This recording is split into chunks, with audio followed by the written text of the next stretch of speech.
Zero Angels is an actual play podcast using the Girl Frame system by Anxious Mimic Games.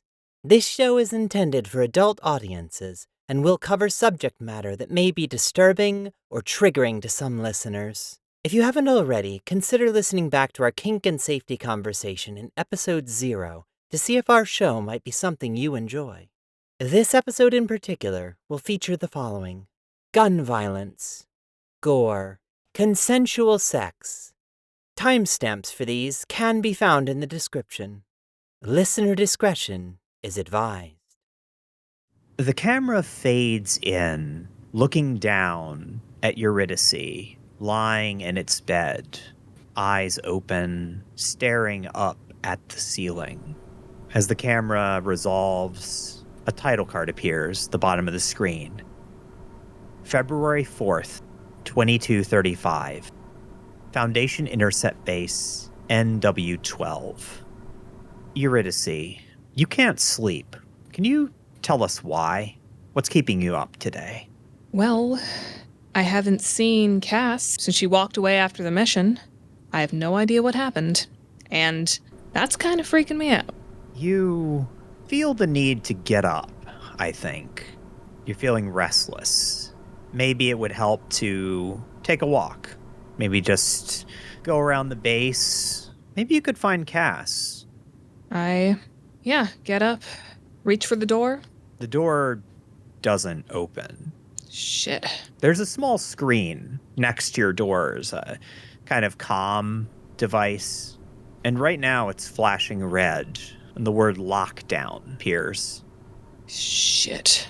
I jiggle the handle a little bit, try sticking my ear to the door, but I imagine these doors are solid steel, so that's not doing anything. Yeah, you put your ear to the door and all you hear is the rush of blood in your ear. Nothing on the other side. No base alert. Nothing that tells you why the base is on lockdown.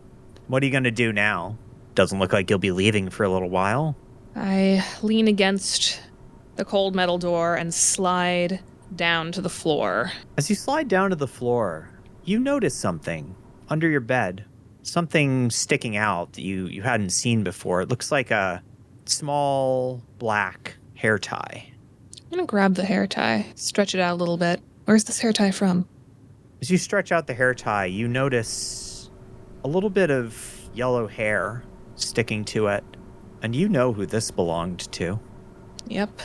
I once again lean my head back on the cold metal. As you lean your head back, the camera cuts to black, and the episode title card appears. Episode 5, Stand Down.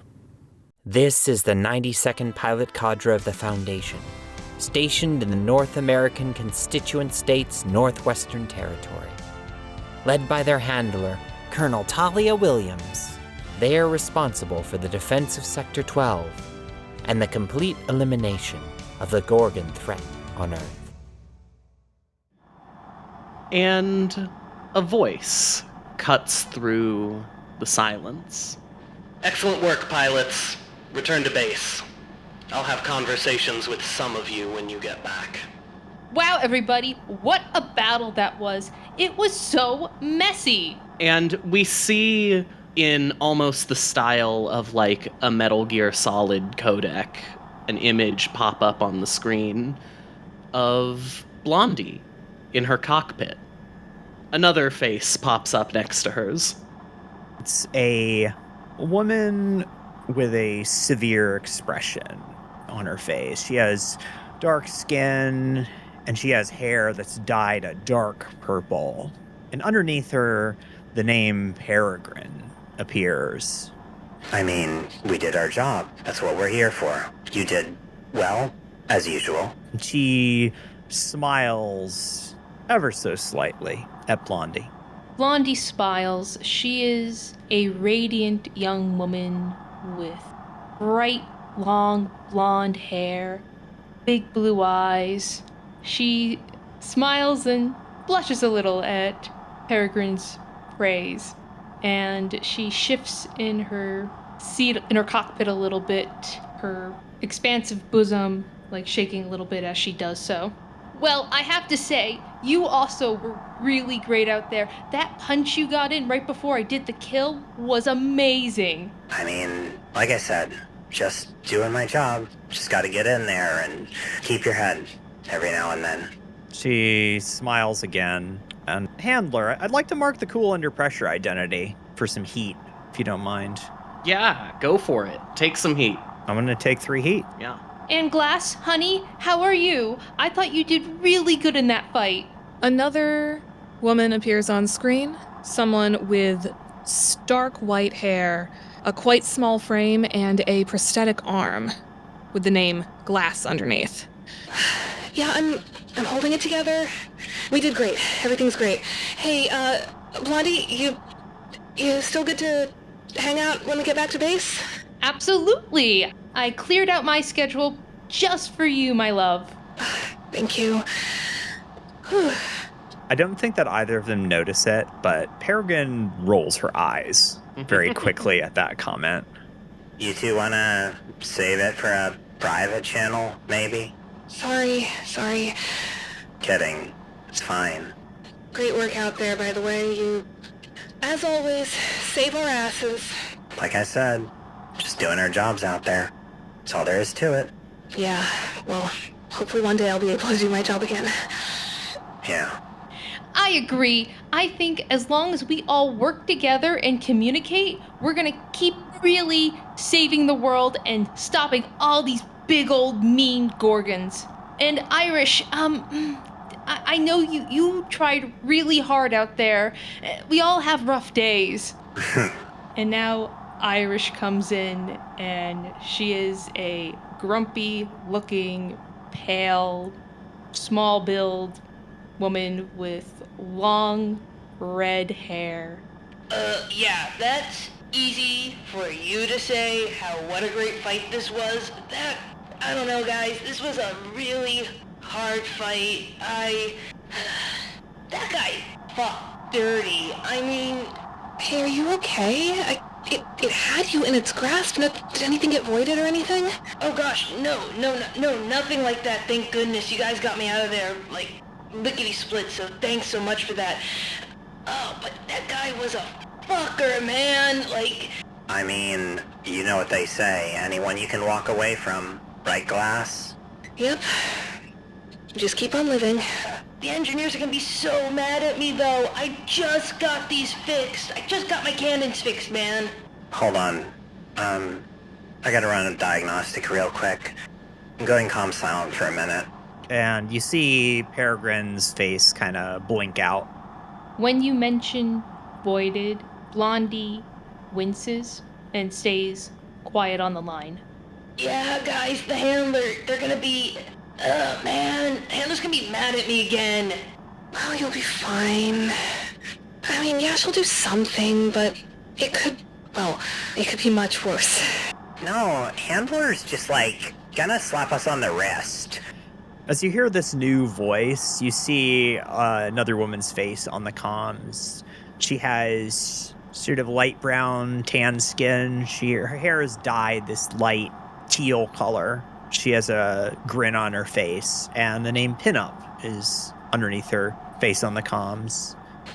This is so she just, slaps us on the wrist a little bit. She's got to do the foundation thing, but, it's fine. It's totally fine. Yeah, but man, look at how scratched up my rig is. Yeah, that's all the spikes on that thing. Yeah, but that's what they pay the technicians to do. They're gonna fix it up, and she's gonna be good as new. Yeah, and I guess I didn't get injured either, which is honestly a miracle. Totally. That's the goal. Like I said, it looked like you had gotten voided in there. Glass looks up at Blondie's square. Hey, babe, you want to pop over to private? Blondie has been quiet, and there's a pause, and it seems like she's distracted. Ugh, I can't believe those two. God. Oh, babe, I'm so sorry. No, yes, of course, let's go on a private channel. Yeah, okay. Yeah, talk to you guys back at base. And both Blondie and Glass get off. On the comm window, you see Pinup kind of motioning to the side with a thumb. Eurydice, can you, believe those two? That shit is... God. Subtle? And then one more window pops back in, and it is, appearance-wise, completely unchanged to the familiar Eurydice we all know and love. God, seriously. Blow a permission and get a fucking room, right? You'd think that they'd learn to be subtle for once. Seriously. Though, seriously, you guys doing okay? Yeah, it's fine. I mean, you're doing fine. Nothing ever touches you. I did fucking great out there. Yeah, you did. I'm more talking to Irish, because that's some scary shit. I'll be real, I didn't know something could have tentacles and spikes. And I think there were, 3 eyes. What is going on there? Dude, have you been doing this for, 50 fucking years? Yeah, you've been here almost as long as I have. What are you talking about? Fucking old people. Well then, listen to your elders when I say that thing was freaky. Pilots, I know you know to keep this line clear. You're lucky you caught me on a good day. Gotcha. Sorry, Colonel. Heard? And you probably all go off to your own separate channels to continue your chit-chat, but the camera blinks in and we zoom out on 6 frames piloting their way into the hangar. As they begin to dock in a very familiar-looking base, we get a date popping up in the corner of the screen. November 30th, 2234. Pilots, as you begin to disembark from your frames, you see your handler, Colonel Williams, who appears on screen with a nameplate for the first time.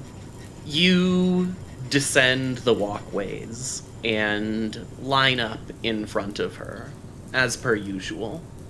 She paces, looks each of you up and down in turn. I must be honest, this cadre has made great strides over the past few months. You're all looking a lot better. You're fighting as a more coherent unit. I dare say any handler worth their salt would be proud to run this cadre. That mission out there proved it. Irish, I don't need to explain to you that your performance out there was nonetheless still unacceptable, correct? Yes, Colonel. I fully agree. We'll finish this conversation in my office. Glass, Yes? we're going to work on your confidence. Yes, Handler. You need to be more assertive out there. I know you've been through things, but hesitation is just going to get you hurt more. I understand. Peregrine, Eurydice, Sir, Yep. I have no comments one way or another. Good work. thank you, sir. As the handler walks by, I give a little eyebrow waggle and say under my breath, you'll have some comments later. The corner of the colonel's mouth twitches into a smile for the briefest of seconds. Peregrine raises an eyebrow at this. But her stride does not break, and she stops in front of Pinup and Blondie. Of course, it's the two of you overperforming as always. I'm not complaining, mind you. It looks quite good. The camera eats both of you up. Pinup turns and grins at Blondie and then turns back to the handler. Thanks, Colonel. That means a lot. Blondie stands straighter and puffs her chest out with pride. Why, so happy to hear that we are doing so well. However, Pinup, Yeah. you, the colonel crosses her arms and seems to think for a second. You need to be more careful moving forward. You know full well that it was your crazy stunt trying to get out in front of Blondie that put Irish in danger in the first place. She furrows her brow for a second and nods. Yeah, Colonel. Sorry, Colonel. Good. As long as we're all square on that. Pilots, I believe you're dismissed. Irish, I'll see you in my office. The group of you is allowed to go do what you will. Irish, The handler asked to see me in their office. My downtime's in their office. it's very true, yeah. Irish, we're gonna go ahead and do that right now, I think. After the group is put at ease and allowed to leave the hangar, you go directly to the handler's office. How do you feel about Colonel Williams? Are you anxious? Is this normal to you, or are you relaxed? I'm anxious because I've been on a bad streak lately. I keep ending up having to come have these talks in the handler's office this past couple missions. Mm-hmm. And I'm not nervous that anything bad's going to happen to me because this handler is firm but fair. I'm more nervous because I don't like to disappoint, and I'm disappointing not only the handler but also my teammates.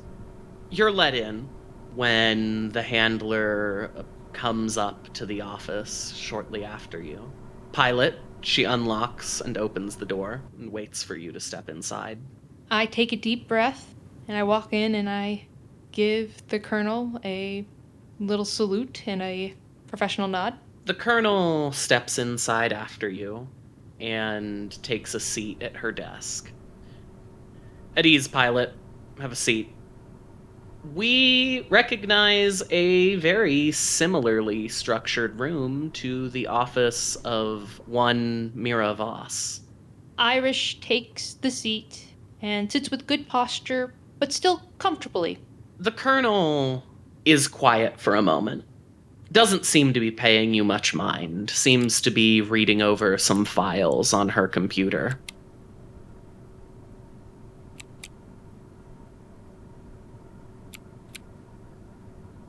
Honestly, this stretches on for a time. The quiet itself, the anticipation seeming to be a punishment of its own. And then finally, the colonel takes a deep breath and looks at you. She looks weary and maybe a little fed up. Look, Irish, I'm at the end of my rope here. Look, I fully agree that I have been fighting like total shit these past couple missions. I've been doing my training. I've been putting in extra hours with the team, with combat, and doing frame stuff. I'm not sure. I think it's just a bad streak, you know. Despite my name, I haven't been that lucky. The colonel processes this for a moment. I don't like to leave things up to luck when I can avoid it. So, we need to have a talk, Pilot. You and me. As you know, Major Atali is off base. On an ordinary day, I'd delegate this sort of thing to her, but I need to know what is setting you back, because I happen to have ways to fix whatever it is. You're going to fight well for me, eventually, whether you want to or not. That's not a question. The question is how we get there most efficiently. So, Pilot, what's holding you back? Speak. And something in you hitches as she says the word speak. This is one of the problems of working for Colonel Williams. A firm but fair handler, certainly, but a handler who knows the system of the Foundation's code words well. Your conditioning is significantly more detailed than most pilots. You must answer her question, and you must answer her in the way that you believe would please her most. If you wish to not do so, you must try to disobey orders. I think there is a bit of guilt Irish feels in this moment, and I don't think she would be leaning towards disobeying the order. I think as this order hits her and the power of its spell overtakes her body, I think there's a moment Irish grips the arms of the chair. Her fingers tighten around it, her pale skin getting lighter as she grips it. And I think for a moment, there's a dot of resistance. You'd see her teeth grit, but the spell is too powerful, and it's almost like something within coming from her stomach up her throat to her mouth, pushes her teeth apart, and she answers the handler's question. These Gorgons, I've been doing this job for a long time, and they keep coming back, and they keep coming back stronger and weirder. I feel like when we first started fighting them, there was some predictability to them. And now they're just monsters. You're imagining things, Pilot. The Gorgons are the Gorgons. They are as they have always been, and they must be stopped. Now, if the problem, Irish, is that you're just scared, well, perhaps I ought to pass this off to Atali after all. Irish blisters at being called scared. Hey, Irish isn't scared of anything. I'm not scared. I'm confused. I know they're out to destroy humanity and are bad guys and they suck and I want them all dead. And that's why I joined. I worry we don't know enough about them. The Colonel stands from the desk and paces around the room. Pilot, I don't believe it's your job to worry or even think about the Gorgons or their motivations. Your job is to kill them. And usually, I'm good at it. And I'm not trying to argue with you here, but you see the fights. Their tactics are changing. I think at about this time, you feel a sharp pain in your shoulder. Ugh. And the camera focuses, and the handler has jabbed a syringe into you. Reduce your heat to 0, and mark any 2 of your identities. You have been sedated. Pilot, I think you need to calm down. Go take a nap. The Foundation and the Foundation's scientists understand this threat perfectly well. You are a tool that we use to eliminate the threat. If there is an issue with the tool, it is my job to fix it. There are no issues currently, aside from the one we're talking about right now. You are dismissed. Irish hesitantly gets to her feet. She's woozy. She rubs her shoulder, and everything's softer, quieter. It's harder to focus on things. I think her thoughts are slippery. She can't quite grasp them.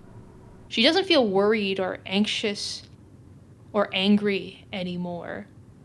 Irish, as you're trying to grasp onto thoughts, you can't.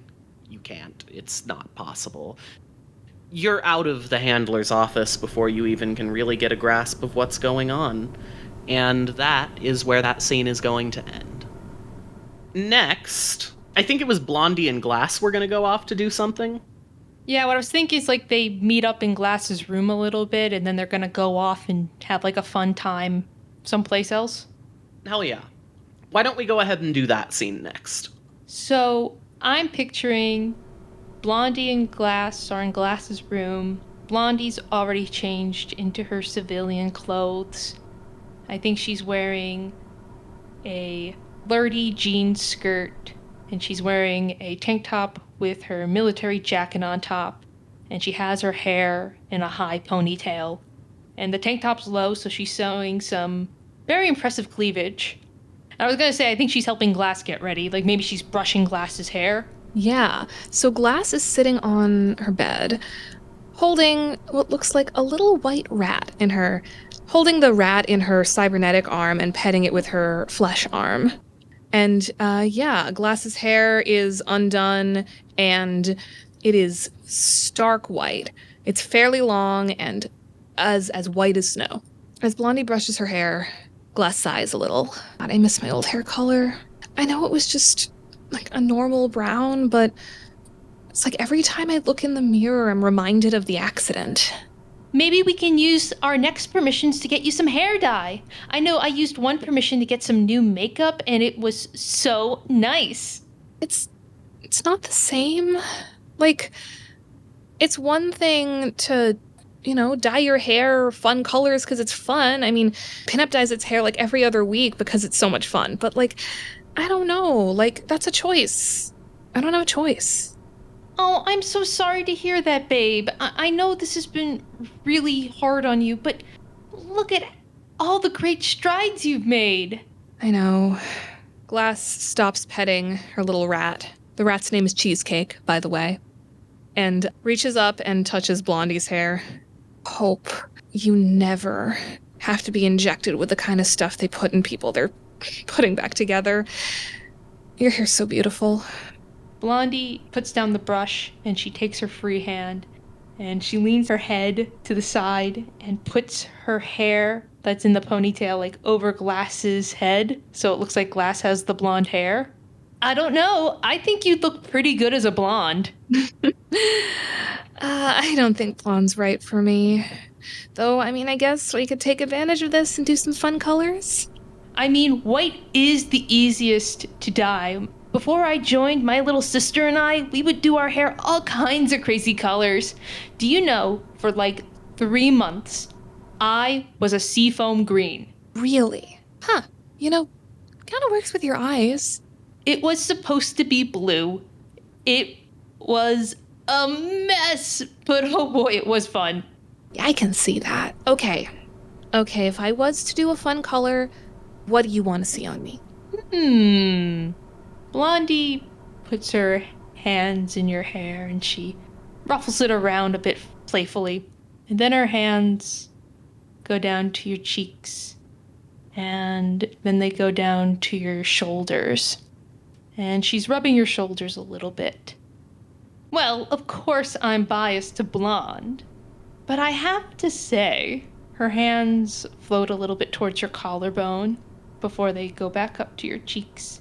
What about a starry night? Like a midnight blue? Yeah, but we also put some purple streaks in it and make it look like it's a galaxy. Okay, that's really pretty. Yeah, and we can save bits of the white and we can make it look like stars. Oh, I love that. Oh, that's cute. She looks down at her little rat friend. She's gotta keep the dye from rubbing off on her. Blondie takes one of her hands and gives Cheesecake little scritches. I don't know, a little starry night, buddy? Aw, that's cute. Thanks for being here for me still. Blondie picks up both of Glass's hands. How could I not? Just look at me. I'm broken. I can't fight right. I can't do my job right. I can't even hold you right, because I'm missing half my arms. Hey, no sadness.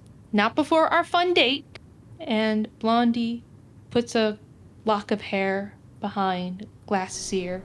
Sweetie, I loved you before the accident. And even now, you're still my Rebecca. Glass smiles a little at that, and then winces a little. Be quiet. Don't let the Hitler hear you using my civilian name. Last thing I need is more ire. But thank you.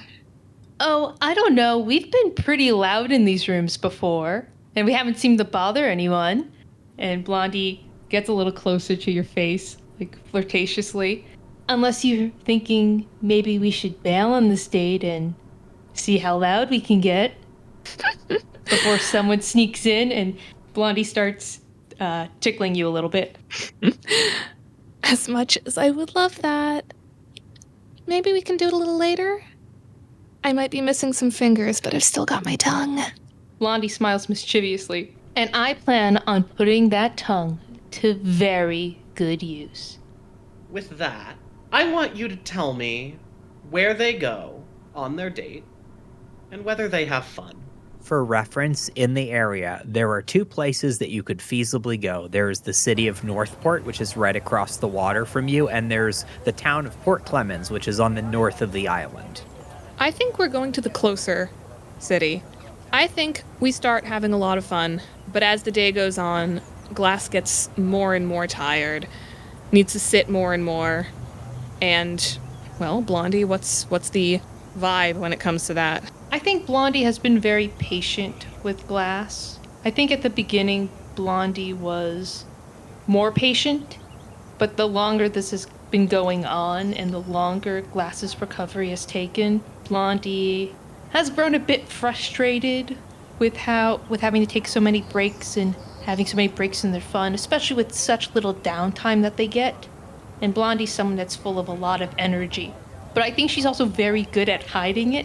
So even though she's a bit miffed that they have to pause their nice walk or whatever activity they were doing, she hides it behind a smile and a gentle hand on the knee as they sit on the bench together. All right. We fade off on that image. Pinup, you go to the handler's office. Yeah. And you wait at the door of the handler's office, and she's not there. She doesn't seem to be showing up either. I mean, this meeting was scheduled, but... I think after a while and a couple of times knocking, Pinup finally, leans toward the door.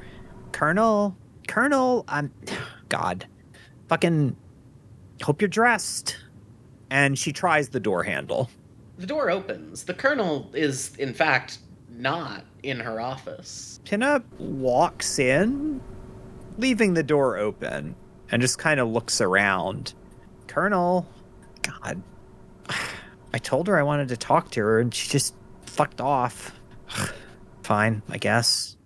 Pinup's just kind of looking around the room, not really looking for anything in particular, and I think stands there for a minute before turning to leave.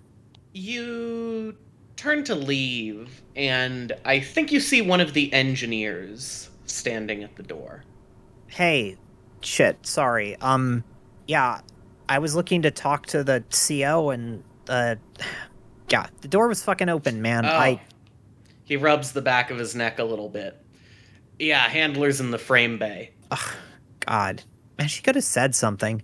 All right, yeah, thanks. Fucking whatever. And she walks out, closes the door, and I think she's gonna go try to find the handler in the frame bay. Yeah. You make your way to the frame bay. And sure enough, the handler is indeed there with a clipboard. She's looking over some things. Seems to be working with a team of engineers inspecting a few of the frames. Pinup walks up toward the handler and salutes quickly. Oh, Pilot. Colonel, sorry, I had asked before if we could, talk a little bit. Just if you have time, sir. Yes, of course. Checks her watch. Shit. My bad, Pilot. I got caught up handling some things over here. Oh, no, sir. You're the one in charge. Just, is there something wrong? I'm sorry, sir. The handler motions up to the lucerne, and you see that the lucerne has the moonlight bow extended. This is abnormal for the lucerne while it is docked. Yeah, I think Pinup squints at that. Oh, shit, I didn't know it could do that. Neither did we. Huh. We're examining the locking mechanisms, seeing if something's broke. I'm gonna have a word with the pilot when it gets back. Is that gonna affect the Naginata? Because, it's based on the same chassis and all that? I'll have to tell you when I have more information, Pilot. What was it you wanted to speak with me about? Oh, yeah, I guess kind of a private conversation, if you have time, just about performance and stuff. I preferably not in the frame bay, sir. She looks over to the crew of engineers and raises a hand to her mouth to project her voice a little more. Keep going on that. I'll be back in a bit. All right, Pilot, let's go to my office. Yes, sir. Yeah, of course. I think she trails behind the Colonel as they walk towards the office. The Colonel closes the door behind the two of you, and instead of going to sit at her desk, crosses her arms and waits patiently in front of the door. Sir, Colonel, permission to speak freely? Granted. Okay, so, look, I know I'm not super experienced like Eurydice and Peregrine, but, I just, and like, I appreciate the role I have in the cadre and everything, but I'm sorry, sir. Sometimes it feels like I'm here just to like look pretty and just be a face and not like fight the Gorgons. Like I'm here to do my job as a pilot. I don't know, just the PR stuff. It's like, yeah, I know, I get it. I get that that's important, but like, come on. There's like some of the people that follow me are just weird. I don't feel like I'm being taken seriously. Sir, sorry, no offense, sir. This isn't not a criticism of you as a commander. Just in general, I feel like I could be doing more, sir.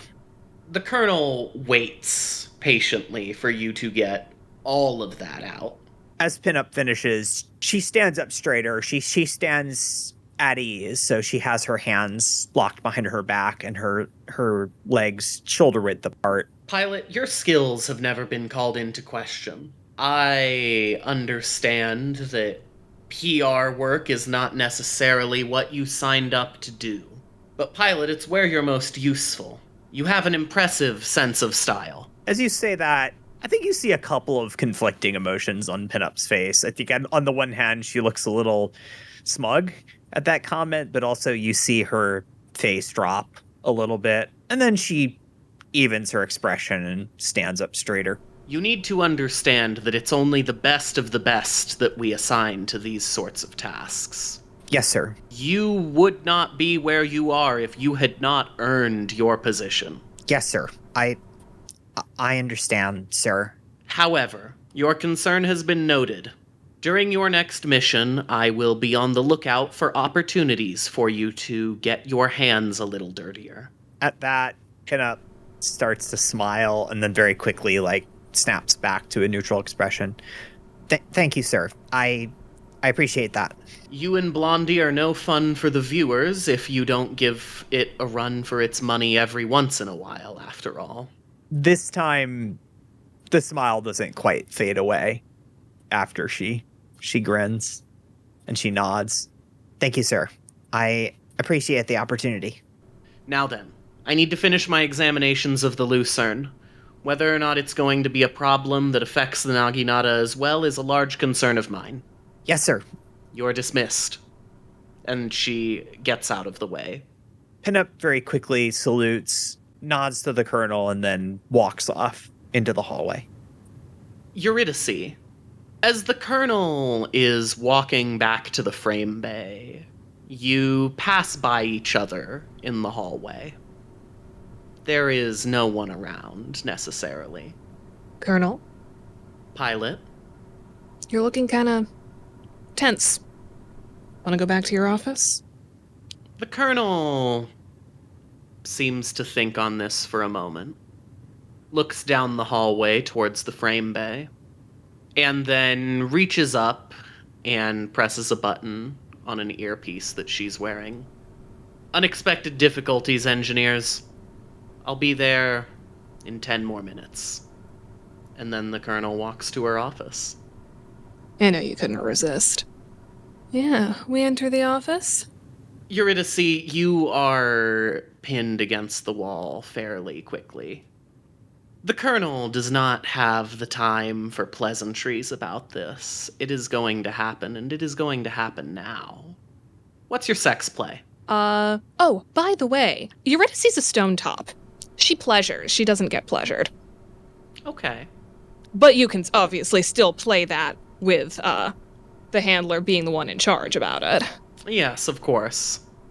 I think what this looks like, then, Eurydice, is that as you get pinned up against the wall, this is largely for the sake of the colonel kissing you. Mm-hmm. I am still going to trigger your sex play. Yes. Between kisses, Eurydice's like, oh. Yeah, I could tell you were pent up. I know how this is gonna go. Eurydice, the colonel makes out with you. And then the colonel takes you by the wrist and drags you roughly to the desk where the colonel sits in her chair and positions you behind the desk such that nobody who happens to walk in the door could see what's going on, takes off her pants and spreads her legs, and you get to work.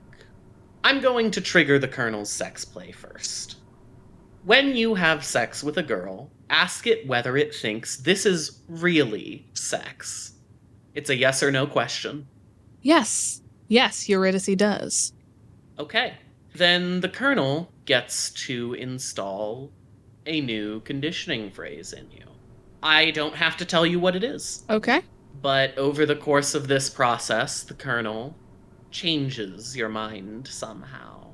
The colonel says a lot of sweet nothings to you as you do your work. And there's something about it that just rewires you, makes you want to go harder, want to please harder. Now trigger your sex play. I am not going to spend heat because I want to save my heat for what's coming next. But I got an 8. Okay. What happens there? Raise your status and ask her if she thinks you're a creep. The colonel comes. It's good. It's really good. And the colonel pats you on the head, stands, fixes herself. Excellent work as always, Pilot. I don't care what the engineers say about you. You're all right. And then the colonel leaves.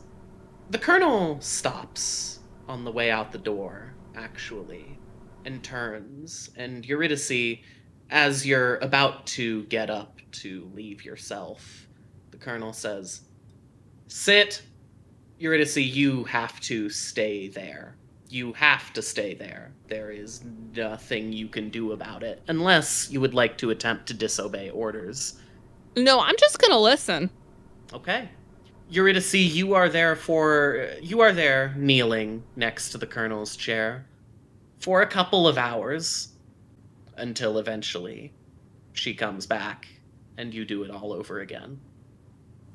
So Blondie, you make it back to base, and Pinup, you've just finished up with the handler. Yeah. A little while ago, yeah. Yeah, a bit ago. Hey, Blondie, as you're coming back into the base, walking around, I think you run into Pinup at some point. I think after Glass has gone off to do whatever it's going to do.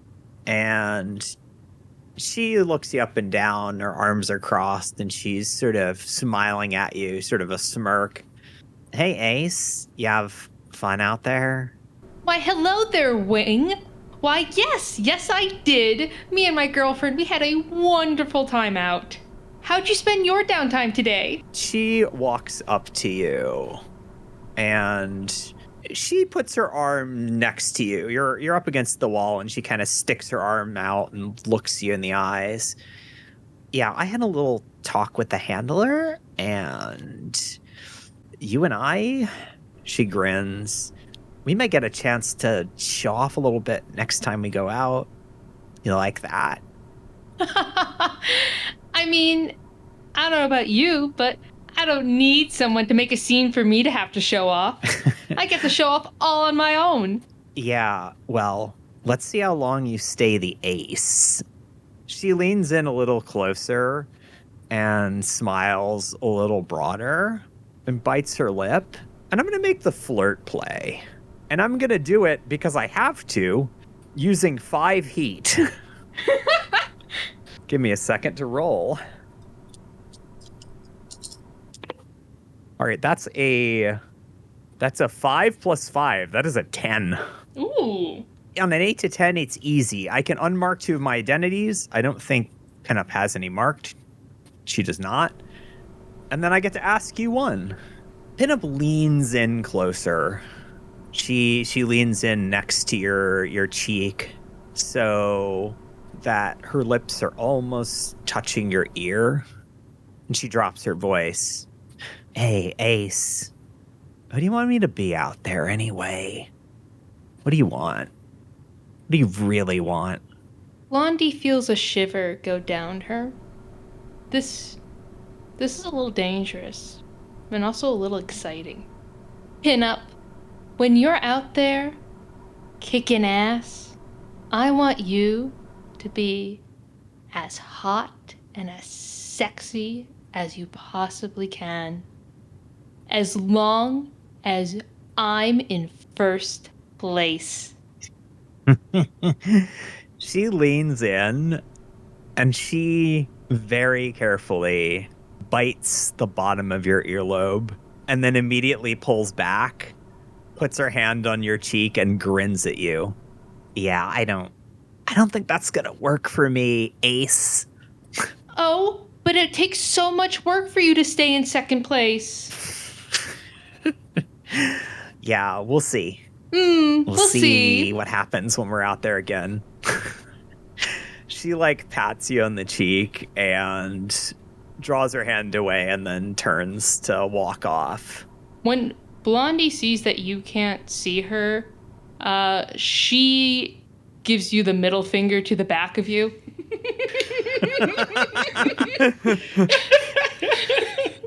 And she says under her breath, "That teal fucker." I think by pure coincidence, as Pinup is about to turn the corner, she also flips you off without looking at you. I love this idea that the camera. Okay, no, the camera is shot very specifically. It's a bit of a strange shot, but the camera is shooting down the hallway, just peeking around the corner so that you can see both sections a little bit. And as Pinup turns the corner, we see Blondie flip off Pinup and Pinup flip off Blondie from around the corner simultaneously. Yes. Yes. Perfect. Yeah, but Blondie, you can't sit here flipping off Pinup for forever. You've got a date to keep. That's right. And I need to go change. Blondie, what do you change into? You know, I think I change into some lacy underwear, and I put on a long sleeve dress, something that I can take off in just one pull. Eurydice, Peregrine, the camera refocuses on the two of you. Where are you right now? I think Peregrine has just opened the door to Eurydice's room and is standing there facing her. Eurydice is sitting on her bed, kind of rubbing her knees a little bit. They're a little sore from earlier. But, absent-mindedly. Hey, you all right? Same old, Yeah. You, spending some time with her? Mm-hmm. You like to work your ass off to get on her good side. I take the easy route. Yeah, well, some of us have, specific tastes. She walks toward you, and she kind of, motions for you to stand up from the bed. Oh? Come on. And what are those tastes? You gonna stand up? Yeah. As soon as you stand up, she grabs you, not quite by the throat, but pretty close to your throat, and pushes you up against the wall and starts kissing you on the mouth. And I'm gonna make the flirt play with a fucking 6 heat, I guess. Good fucking God.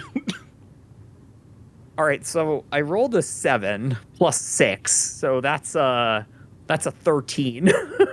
So we're gonna do the 8 to 10 thing. I guess I get to unmark one of two of my identities. We both do, so I get to unmark cool under pressure, and then I get to ask something. And then for the 11 plus, you know what? I'll narrate it out, and then I'll give you the choice. So Eurydice, Peregrine is kissing you forcefully. You can feel her tongue in your mouth, kind of probing at your teeth, at your lips. She pulls back, her breath ragged. You want to fuck me, don't you? Right What now. is this about? And for the 11 plus, unless you make a player damage an asset to escape now, you're helpless unless someone interrupts. I I don't think Eurydice is wanting to escape. I think she's a little confused and like a little, this is someone she's friends with. I don't know. She doesn't seem to be put off by this yet. Okay, so for the purposes of the mechanics, you're now helpless, which means I can just kind of tell you what to do. I think as this is happening, Peregrine is pressing you up against the wall with one hand, and she is gradually pushing you down to your knees. Come on, you know what this is. This is not the first time we've done this little dance, you and me. Okay, but where's this coming from? I don't know, feeling pent up. Okay, fair enough. You know how I am with my fingers. Well, about that. As you're down on your knees, she's wearing civilian clothes. So she's got a pair of fatigue pants on. She shrugs her pants down to her ankles, pulls down her underwear, and she pushes her crotch toward your face. I was thinking maybe you could put that smart-ass mouth of yours to some use. Have you been talking with Colonel Williams about my skill set? Please, I don't need to ask the Colonel for a recommendation, unless you've picked something up. She pushes herself closer to you. I think, Blondie, you walk in as this is happening. Blondie knew this was going to be happening. Blondie walks in and she goes, "Oh, are we having a party in here?" She closes the door behind her.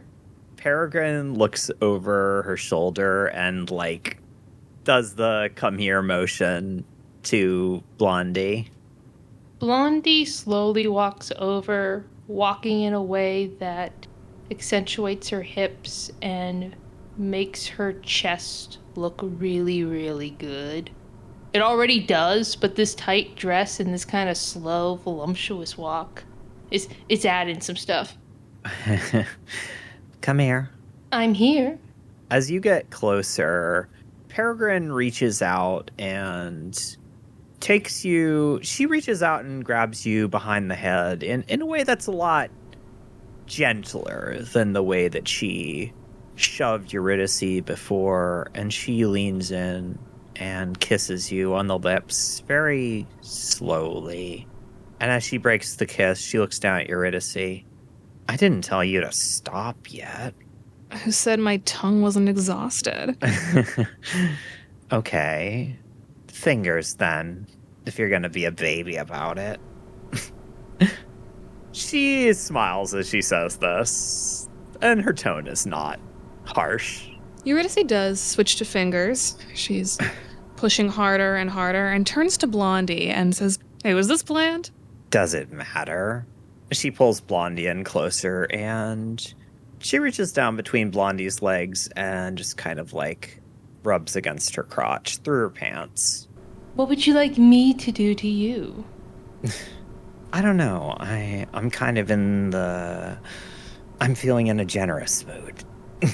She struggles to say this as Eurydice's fingers slip inside of her. Oh. So. Is it dealer's choice then? Yeah, dealer's choice then. Blondie takes off her dress, showing off the nice lacy underwear she picked out. Her hands hover over Peregrine's chest. May I?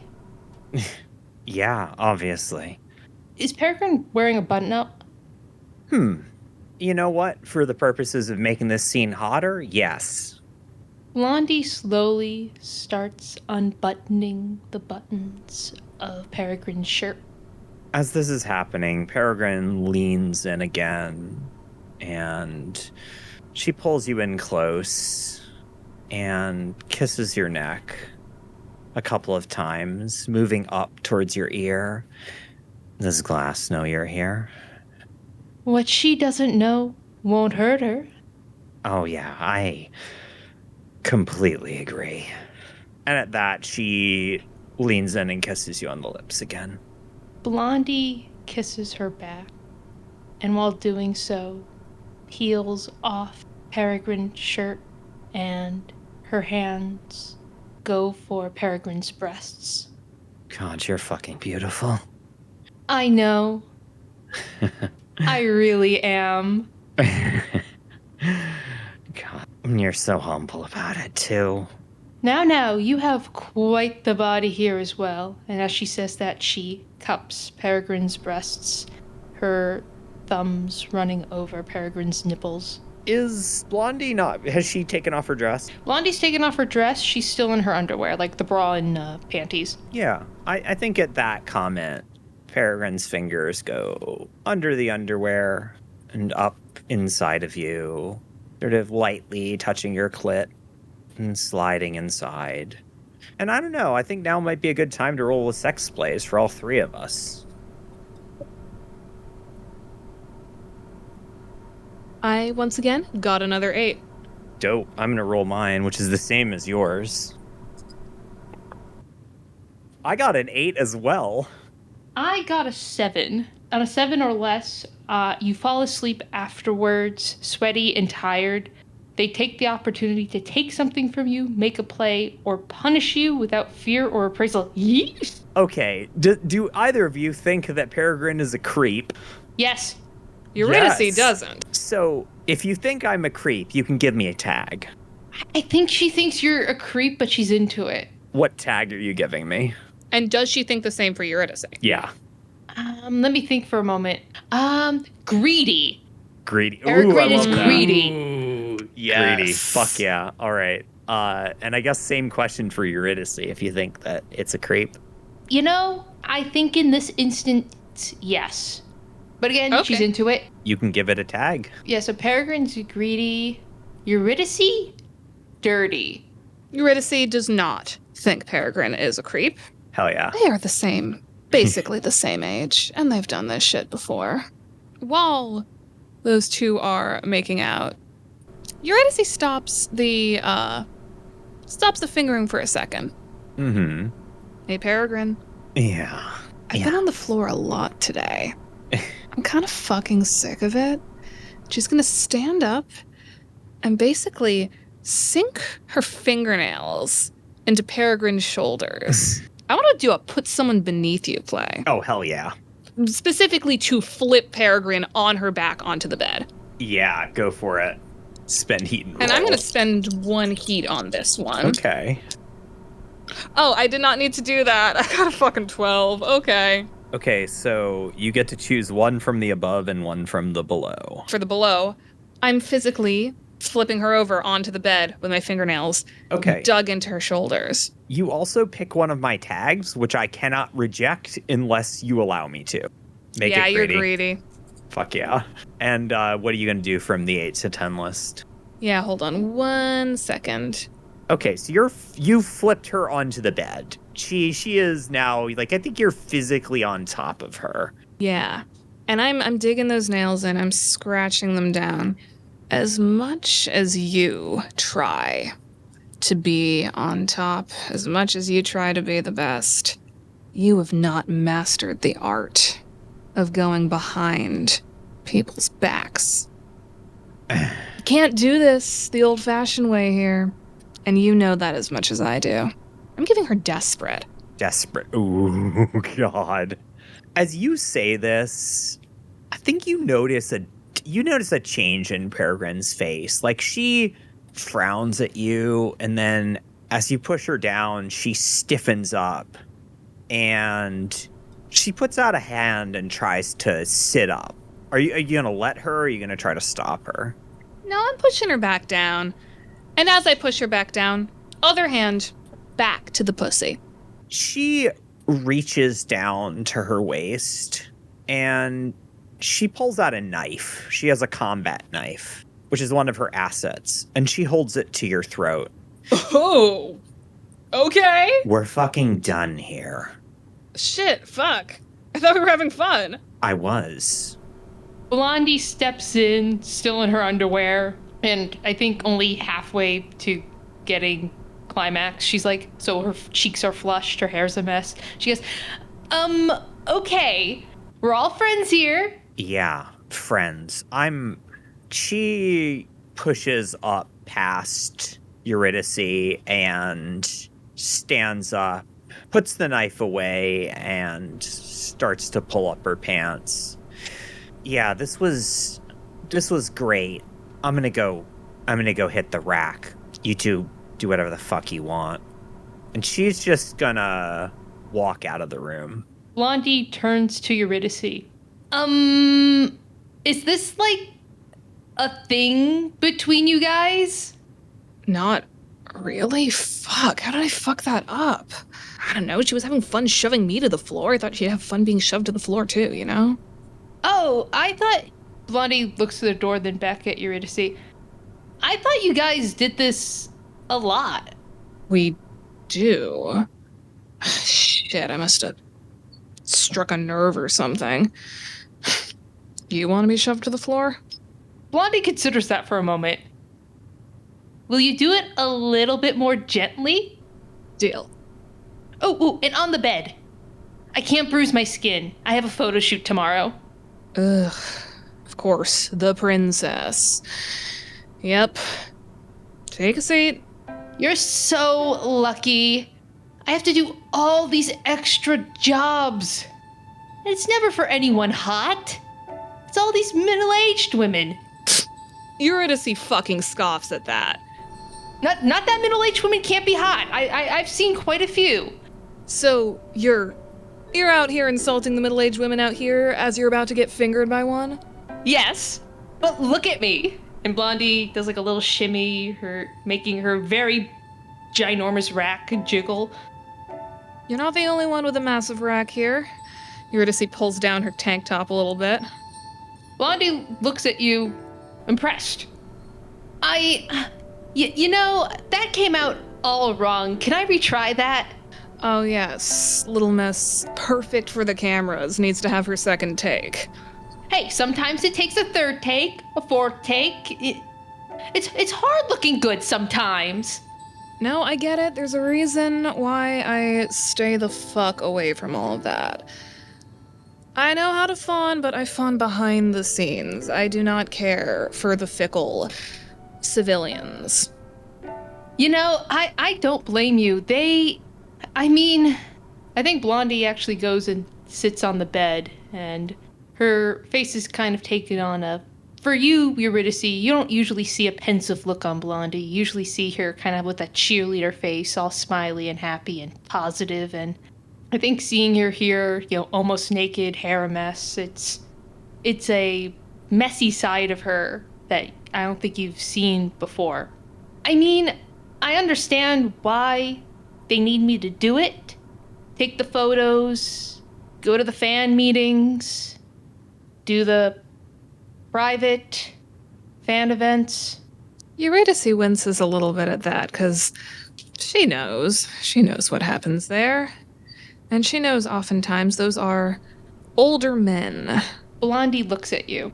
I said they were gross because when they look at me, they don't see a person or a pilot. They just see something they want to touch. And with you see me as a pilot. And you wouldn't know, you would not believe how attractive that is. I mean, most of the world doesn't even see a pilot as a person, but... Blondie shrugs. Yeah, but, I've met a few who, when I'm at these events, who, they even ask what my name was before I was a pilot. And I don't know, I never tell them, but it's really refreshing. I don't know why, that feels worse. I don't know, if you get to be like a character for them, that's one thing, but then if they know who you really are, ugh, I don't know. I don't like it. Eurydice stops for a second. Okay, is this why you came in here today, or is there, something actually up with you and Glass? Blondie immediately gets a bit nervous. She starts clenching the fabric of the bed underneath her. I mean, I don't know how much you want to know about this. I mean, I'm sure you have lots of problems yourself. I don't know if you want to be burdened with all my, silly little stuff. Eurydice briefly looks at the door where Peregrine left, but then sort of shrugs. Go ahead. Blondie looks a little nervous. She looks down at the bed sheet clenched in her fist and plays with that a little bit. I've had some things on my mind. Which are? Despite me being here, I do love Glass. It's been hard since her accident. I told myself if she survived, that I would be with her no matter what. But she's not the same person that she was before the accident. It's hard being with someone who's been broken and you're not sure if they're gonna get fixed. I want to fix her, but I don't know. It's frustrating. This is your first time with a came back wrong situation, isn't it? A what? I was in a cadre a while ago where someone got real fucked up on a mission, lost both her legs, they gave her new legs, and she was just never the... I don't think you can be the same if you lose a limb. I don't know. It's like part of your body. I mean, then again, I don't have my real heart, so who am I to say? But I don't know. This shit can change you.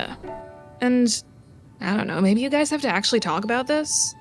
Eurydice looks at the door one more time. Blondie fiddles with the bed more. I know you're right. I guess I'm just... it's funny. I guess I'm just a little scared. Because... And I feel kind of responsible. If it weren't for me, Glass wouldn't have gotten into that accident. And can we really put blame on anyone for this Gorgon shit? A determined look gets upon Blondie's face. I need to be there more for her. She fought for me. I need to fight for her now. Then a panic looked. Please do not tell her about this. Oh, no, dude, of course not. You fucking kidding me? If anyone's gonna tell her, it's gonna be you. But, you don't have to either. Not my place, not my relationship to fuck up. This is all on you, girl. Now, I know I promised you a quickie, but... Oh, yeah, no, I won't lie. Once that knife came out, Listen, I don't mind a little bit of kink here and there, but I am not into knives. Like pointy things, needles, ugh. No siree. Thank you. I'd be open to it if she actually made it sexy and not pissed off. I should go apologize to her. Yeah, go find her. If you do want a quickie, I'll give you one tomorrow or something. Maybe. Lips are sealed. It's your choice. I need to go talk to my girlfriend. But yes, thank you. Hey, Eurydice? Mm-hmm. Thanks. You're okay. Thanks. And Eurydice walks out. Blondie fixes herself, takes a deep breath, and she leaves the room, heading for Glass's room. Hey, pilots. I don't suppose anybody purchased privacy for that? No. Nope. Nope. Great. Good to know.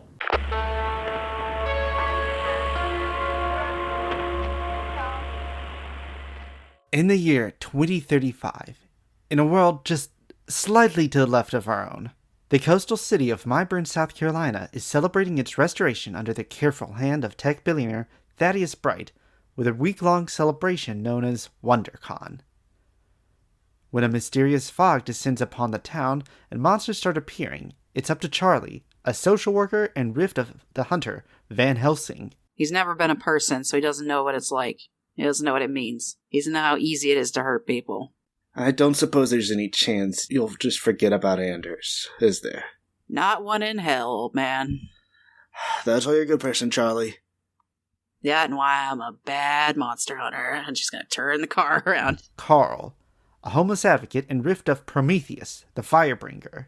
As Carl pieces all the memories together and how just the denials snap out of place and reality sets in, and his eyes are starting to glow as he's bringing fire to the darkness to keep the humans safe.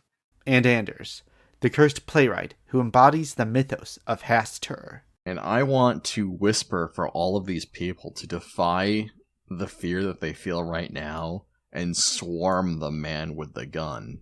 Take him, take the gun, take over him, tear him limb from limb. To save as many people as possible while surviving the con and not losing themselves to their own power. WonderCon Survival Guide, a game so good I don't even mind my dead name being in there. What the fuck? WonderCon Survival Guide is a Dice Fiend City of Misadventure. You can find it and all of our other stories on iTunes, Spotify, or wherever you get good podcasts. Greetings and salutations, dear friends. Are you looking for a dystopian actual play? Maybe something with a little steampunk pizzazz? Listen to Blades in Paradise. Society collapsed, but our corporate overlords rebuilt it.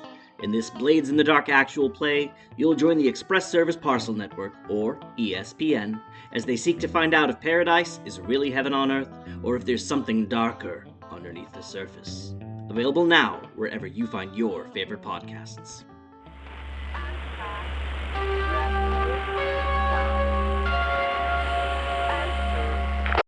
So, we're gonna cut away here. It's quite late at night. Some other conversations happen, certainly. I think we see Eurydice going into Peregrine's room, but we don't see the consequences of that. And we see Blondie go back to her own room. Blondie, I assume you're turning in for the night. Yes, Blondie will talk to Glass in the morning because she knows that Glass has been going to bed earlier because with her still recovering from the accident, she goes to bed earlier because she needs more rest. Yeah, that makes sense. Pilots, you are awoken in the morning by an alarm.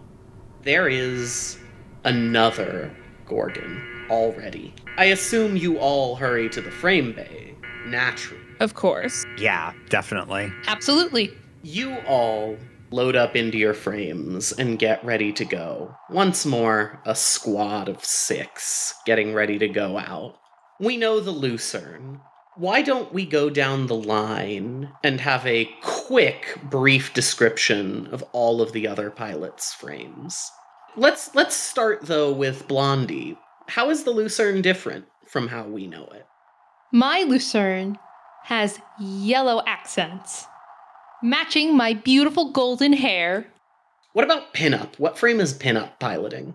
Pinup's piloting the Naginata, which looks a lot like the Lucerne. It's a little bit newer, I think a little sleeker. It's a little more streamlined. And instead of the Warhammer that gives the Lucerne its name, the Naginata has a large Naginata, a polearm. But it is very similar looking to the Lucerne. And what playbook is that using? That is also a Prince frame. All right. How about now Eurydice? Eurydice is not yet in her familiar fucked up light bearer frame. She is currently in a hunting hound, which is a mass-produced frame, very angular, olive green. Not much to look at when it comes to a frame. Not impressive like the Lucerne. And that's another one using one of our homebrew playbooks. Yes. Correct.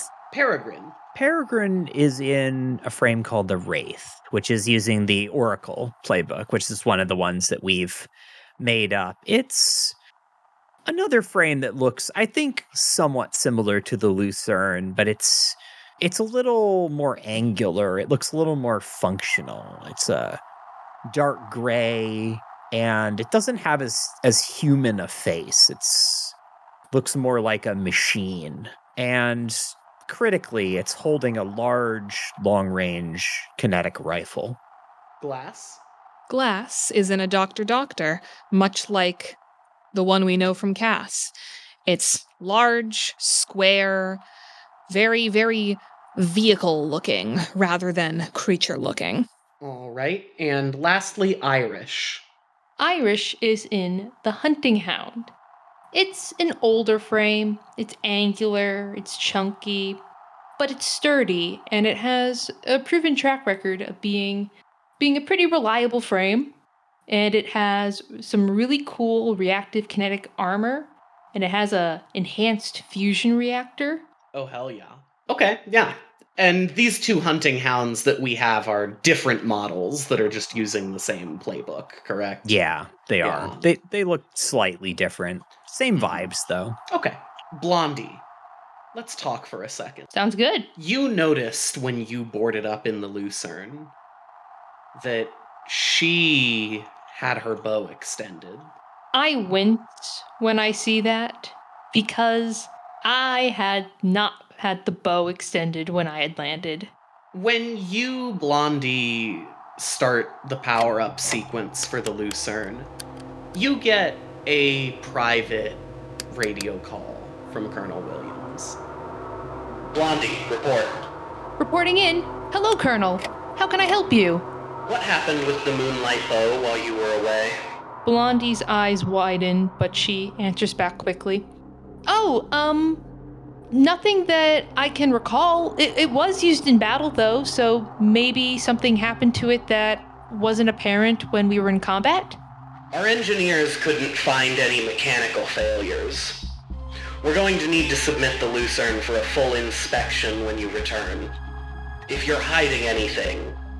Blondie smiles, but it doesn't reach her eyes. Colonel, why would I hide anything? That would be awfully silly of me. Of course, do whatever you need to do to make sure my frame is running at tip-top shape. It's the only way I'm going to be able to perform as best as I can. Right. The handler just cuts the line. Blondie's smile drops, and she looks a little panicked. And pretty quickly after that, the line... The big, massive group radio frequency opens for all of you. All right, pilots. We need to get moving, and we need to get moving quickly. We've received reports of the sudden appearance of a fast-moving Gorgon. It's making its way past Port Clemens. We're going to intercept it off the coast. Copy that. As you're saying this, Peregrine actually interrupts. Sir, how did it get so close without anyone seeing it? Pilot, I'm going to be frank with you. None of us are quite sure at this time. Yes, sir. We'll take care of it, sir. As a result of the sudden nature of the situation, it's a bit unclear what the capabilities of this Gorgon are. We're going to need you all to be very careful. Heard. All right, everybody. Remember, be safe, be careful, and keep the communication line open. Right. I've got your back, Blondie. I'd like to mark the supportive tag to take some heat. Sure. I'm gonna take 3 heat. Pilots, you all mobilize to make your way towards Port Clemens. There is a moment here where you could initiate just a little bit of brief radio chatter with one another if anyone else would like to mark any other identities to gather heat for the coming fight. Blondie does a quick private line with Glass. Hey, sweetie. Yeah? Hey, how are you? How was your night? I didn't get a chance to see you this morning. I'm fine. I don't like this. I'm getting a bad feeling about this. Hey, I know this is scary. We don't really know what we're going into, but hey, we got each other, okay? I got your back and you got mine, and we're gonna get out of this A-okay. Yep. You got mine. I'll try to have yours. Absolutely. Hey. Yeah? I really care about you, okay? I know that. I really care about you too. What's this about? Oh, nothing. I know last time the handler mentioned you weren't feeling very confident, and I know when we were talking the other day you were feeling a little shaky, and I thought I'd give you a little pep talk, lift your spirits a little bit before this. I'm fine. We'll get through this, and we'll get back to base, and then I'll see you in my room again. We can do what we were talking about the other day. I have some permissions. Right after this, I'll go get us some hair dye. Exactly.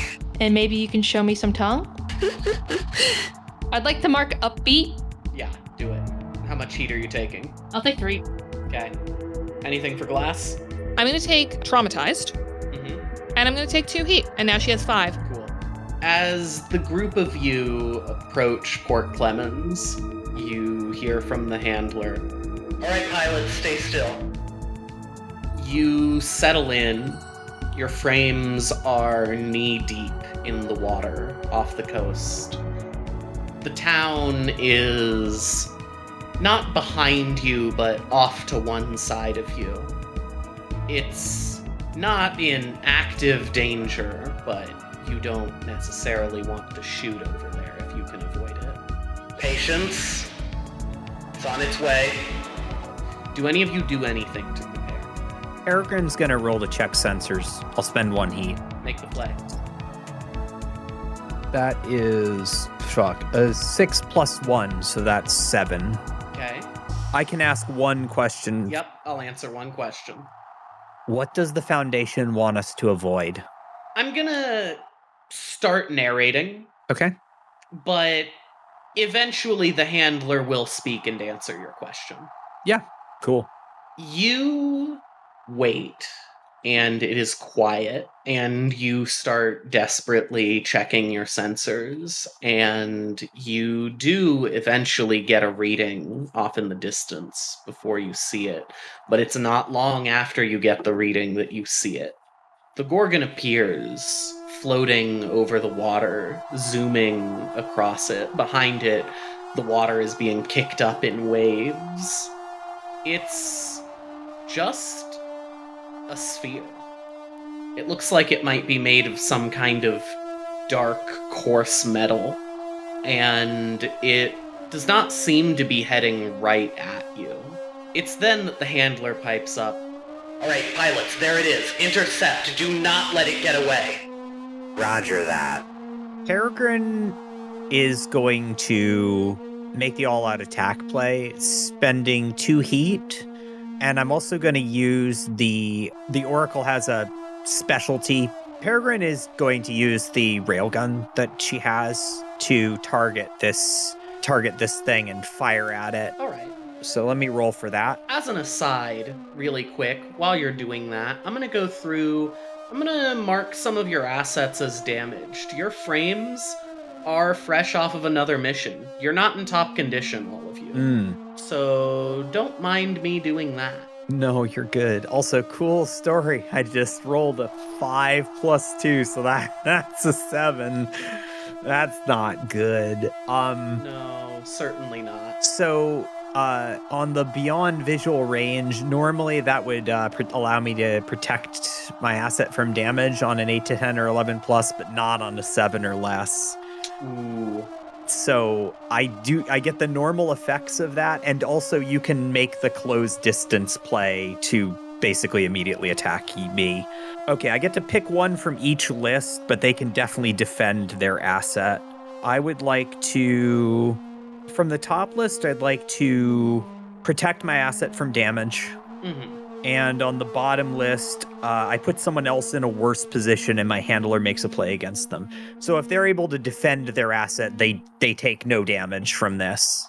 So yeah, the Gorgon does not seem to be fazed by this. You take a shot with the railgun, and it simply seems to explode into a puff of smoke, which the Gorgon then emerges from undamaged. It was, however, a fairly standard shot, and so nothing that seems to have caused any damage to your gun. Who goes to intercept after the shot? I think Irish is gonna go for it. That makes perfect sense to me. Irish, you charge in to intercept the Gorgon, and Irish, as soon as you get within melee range of the Gorgon, it explodes, almost. The sphere seems to unfold into a huge mass of metallic tentacles, and in the center of it, there's this just mass of pinkish flesh that seems to pulse and beat. God damn, it's more weird shit!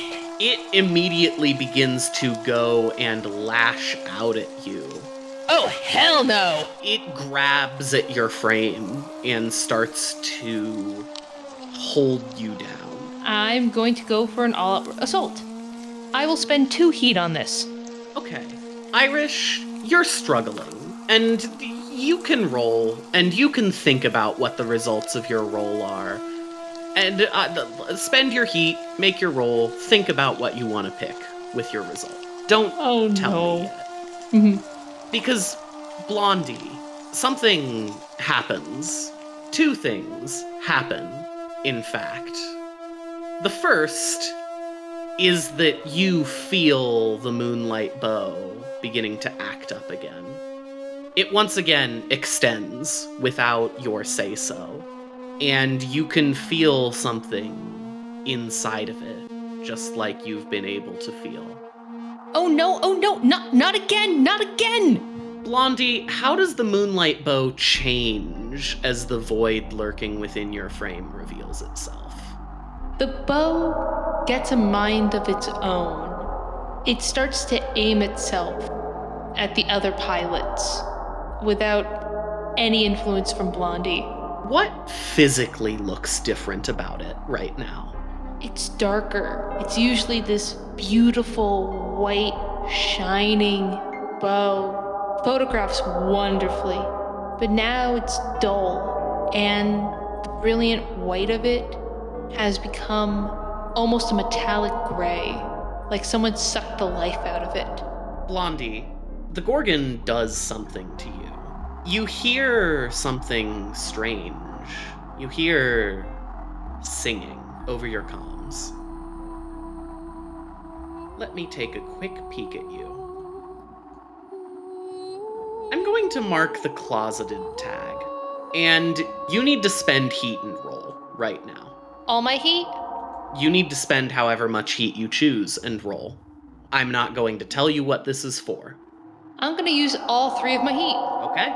Can I tell you what I rolled? Yes, tell me what you roll. I rolled a 12. Great. Blondie, you feel compelled by this song. It fills you with strange feelings. Feelings that you're not supposed to feel. Feelings that you were taught to bury by the Foundation a long time ago. You gain void. Choose another one of your assets to void. This can be a frame or a girl asset.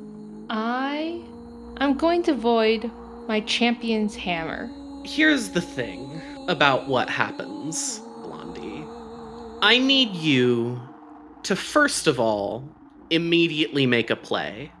Technically, this is supposed to act on the closeted tag, but I will allow you to also have it act on your voided bow, if you would like to make a play to fire on one of your allies.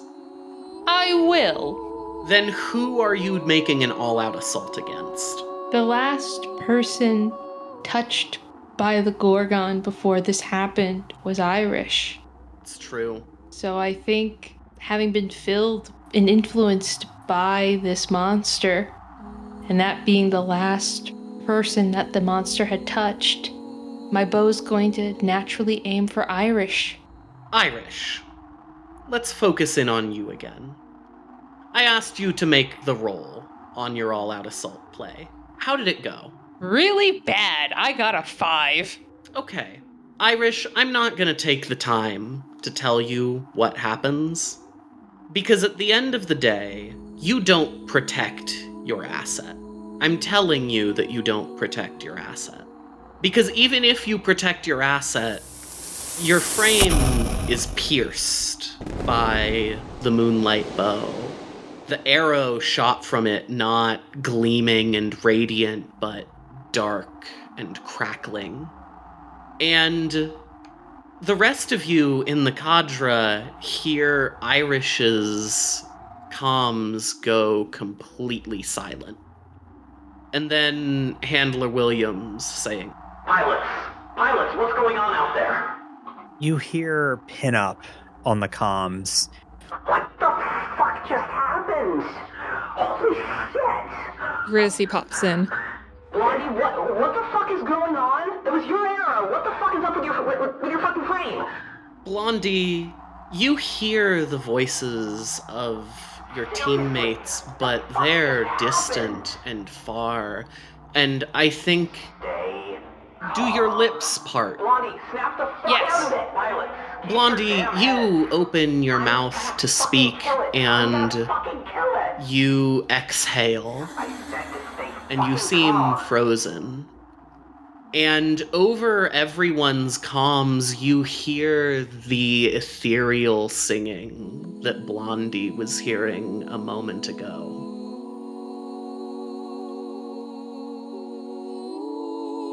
Blondie, you go dark. No one can see into your cockpit anymore. Blondie, we're gonna focus in on you for a second. Everything is quiet, and also so loud. What are you feeling right now in this moment? I am feeling so tragically delightful. I feel like I've hatched, and for the first time, I am flying. And it is beautiful. Blondie, you can't move, in fact, but that seems to you to be okay. You feel the lucerne around you, and it begins to grow, the cockpit filling. You are enveloped by it, and there is a moment here where you have the opportunity to either embrace her in return or attempt to escape. But she feels so warm and comfortable, and you know she will hold you better than glass ever could, let alone the rest of your cadre. And I have been feeling so alone. There is no choice but to embrace.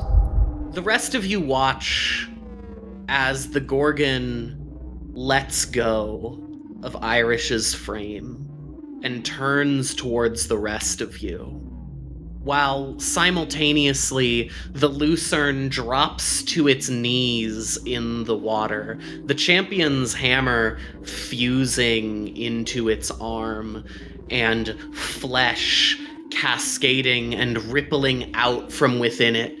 And oh Blondie, that won't do. There's something keeping you contained. Do you shrug it off? It would be so simple. One last step and you'll be free. I mean, I've already gone this far. Why stop now? Blondie, you shrug your shoulders, and the feeling of relief is palpable as you realize you are so much bigger than your skin has ever been able to contain. Your shoulders fall away and wings sprout from inside of you, glorious, and they pierce the metal of your frame and extend behind you, and you can fly. It's painful at first breaking out of your shell, but it's rapturous and joyful, and you have to do literally anything. We are going to stop focusing on you for a moment, because I want to focus back in on the rest of the cadre. A lot has just happened. Inside of her cockpit, Pinup is breathing heavily. Her eyes, her pupils dilated as she watches this transformation.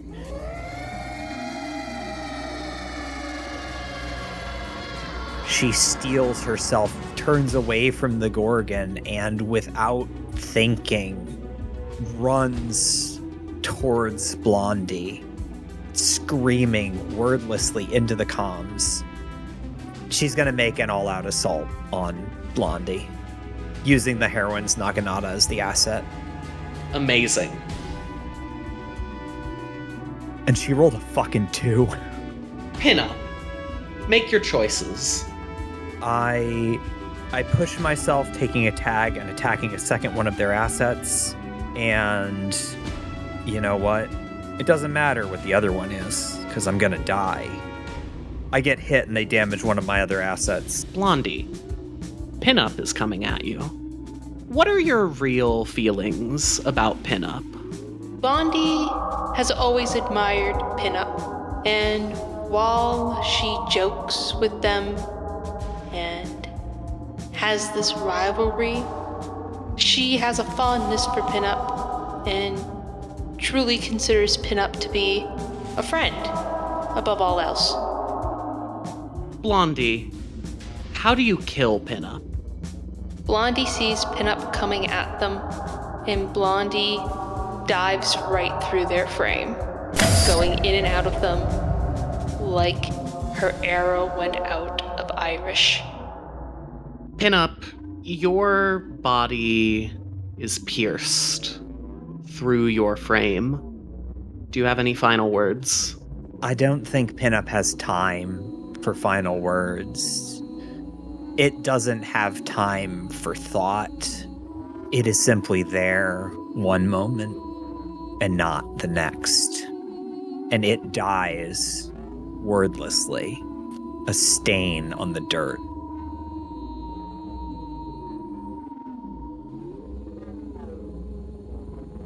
Handler Williams comes over the comms and says, Pilots, you're dropping like flies out there. You need to regain control of the situation. Eurydice gets on the comms.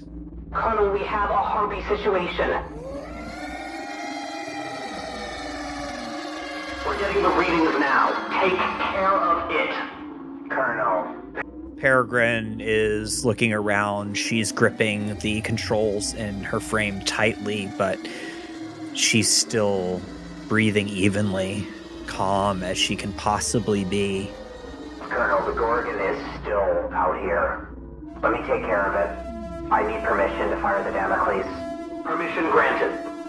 I'd like to mark the cool under pressure tag and take 3 heat. Yeah, 100%. And I am going to use the another one of the Oracle's advancements, the orbital bombardment, to target the Gorgon with a orbital kinetic weapon. I'm going to spend permissions to use this. I'm going to spend 1 to use it and 3 to roll better.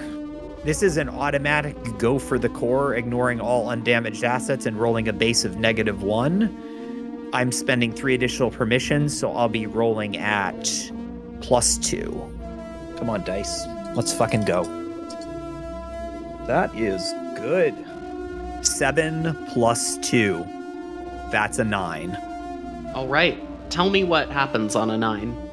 On a 9, on an 8 to 10, you strike them with a decisive blow, piercing their core. They die messily now or will die in a moment. I would like you to narrate what happens, but do not narrate the death of the Gorgon itself. Peregrine stands there, sighting with her rifle, not moving. Inside the cockpit, she's concentrating. There's a reticle that's slowly centering on the Gorgon as she calls out to an orbital weapons platform miles and miles above the surface. There's a moment of silence. And then a streak from above as a solid kinetic round comes hurtling down, hitting the Gorgon dead center. The Gorgon lets out a noise as it is hit, and it flails, and it pulses. And hey, pilots who remain, do any of you have any void? No. Great. Every pilot who does not have any void is filled with, as they gaze at this dying Gorgon, A moment of all-encompassing, genuine, fully tragic sadness. It's beautiful, even in death. Such a pity that it had to be this way. You're all frozen, transfixed by the beauty. Blondie. Yes. You have lots of void, in fact. You're the only one capable of doing anything right now. And you could do anything. I look for glass. It's there, sitting in a standard VF 93 Corpsman. One which looks familiar to the audience, or at least the vague build of the frame looks familiar. What do you do to it? I go do an all-out assault. I plummet down to the earth with the intention of punching it straight into the ground. Now, Blondie, are you upset with glass? I am. I see. Well, I suppose you'd better roll the play about it, then. I rolled a 6. Interesting. Well, you still get to make a couple of choices. But Glass, first, tell me how you'd break from the Gorgon's spell and defend yourself.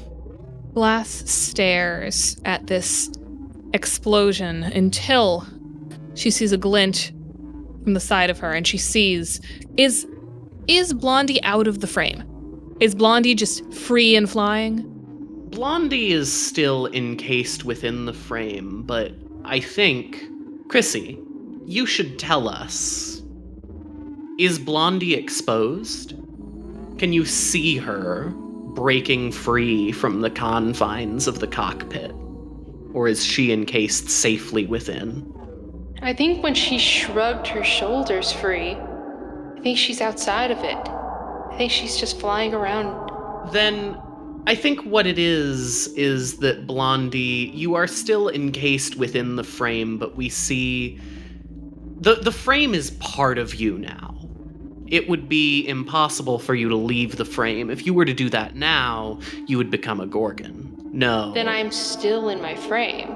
The question is more, has the frame opened up to expose your body to the outside? Yes. Then I think what you can see, Glass, is Blondie's torso sticking out, fused into the chest of the Lucerne. Glass, once noticing this, gets a manic look in her eyes, and she sees what was once the love of her life charging at her with these giant wings, and she, out of panic, aims her rail bayonet at the wings. All right. Are you making an all-out assault? I am making an all-out assault, specifically to try and cut those wings off. And I have to spend all 5 heat. Correct. And that's a 12 plus a 5. All right, make your choices. So for the 8 to 10 ones, I'm going to expose a weakness. I'm going to get it in a better position. For the 11 plus ones, I get hit and they damage one of my other assets. In fact, Glass, I think you hear Colonel Williams, as this is going on over the comms, say, Glass, hunt. And you indeed would have had to have make this all-out assault anyway, but you get to choose an additional 8 to 10 option. I push myself, taking a tag and attacking a second one of their assets. I'm assuming this is a conditioning phrase, yeah. Yeah. I think at this point, whatever Glass was doing to try to not hit Blondie, but only hit what she thought was controlling Blondie, that's going away. Okay. Blondie damaged 2 of your assets. I think that's just both of your frame assets, yes? Yeah, I think both my hammer and my bow got damaged. Okay. So, Blondie, you also get to damage 2 of Glass's assets. And, Blondie, you really want to make this hurt, I assume, right? I do. Damage its girl assets. I aim for its head to go for the eyes and the skull, so that she can never think of me or see me ever again. I'm gonna engage the defeat rules here. Glass, you need to roll with +1 for each undamaged girl asset. I have no undamaged girl assets. I know. I got an 8. You got an 8? Yes. No, you did not. You're a burnout. You got a 7. So yeah, no. Glass needs to see this through. Glass needs to get out of this. For the girl she loves. Handler, what is my other option? That's not begging. Say please. Please. I'm on my knees. I think if you want another option, I know a way that you can ensure that the love of your life survives. What is this option? You will be able to force yourself to get Blondie back to base. That's something you can do. Once you're there, though, well, I think that if you don't die from your injuries, it's entirely possible something else worse might happen to you. I'll take it. Glass has been hit in the head. Hard. Bleeding profusely from her eyes. She cannot see. But she's still breathing. Blondie, I need to have a word with you. You're not down. Not really. That's not how harpies work. But they look like they might think you're down. And, well, I mean, certainly you'd like to do things. Doing things is better than not doing things. But perhaps if you don't do things for just a little bit, you might be able to get back at somebody. Really get back at somebody. Do you go quiet? I do, because as that thought hits me, I am filled with the most insidious joy that I let myself play dead. Pilots, it's gone quiet over there. What's going on? Sir, the Gorgon's down. The Harpy is quiet. Irish and Pinup are down. Glass is injured. Get back to base. Bring the Harpy. We're not going to lose the Lucerne. Roger that. Peregrine takes its frame and walks over to grab the remains of the Harpy. In its cockpit, it is crying. It can't seem to stop crying. Its voice is still calm over the radio, but the tears won't stop. It picks up what's left of Blondie's frame and begins to carry it. Peregrine, take the crybaby tag. You all make your way back to base. Glass, you carry Blondie yourself. As Glass is carrying Blondie, Eurydice comes up to her. Hey, you don't look good. Can we take that? No, let me. Glass, you do. You make your way back to base. You're beginning to feel woozy. I think the comms on the way back are relatively silent. If anyone would like to correct me on that, though, they may. I think you're right. The eerie singing is fading in and out of your comms, like just a little bit of static fading, as if you're on the edge of whatever signal is sending it. It's unsettling. And as the group of you, how many even remain now? 3 and a Harpy? As the 3 of you touch down in base, Blondie, opportunity. You just need to rid yourself of that dead weight once and for all. What do I need to do? Blondie, how does Glass really die? My body is placed on the frame bay. I think Glass just barely got me in there. The handler herself is coming forward to see me and to see us other pilots. She is. She's, in fact, standing in the hangar with engineers. They're ready as you arrive. Glass is over me. The handler's not too far away. And I assume Eurydice and Peregrine are pretty close by as well, too. Peregrine has not left its frame. Eurydice has. Has Glass been able to leave its frame? I believe Glass was carrying your body. Yeah, Glass, the other two have docked. Glass, you have not had the chance to dock yet, as you're setting down, Blondie. What happens is, Glass puts me down, and I think to look at me one last time. She removes the rest of the top of the frame so she can see my body and see my face.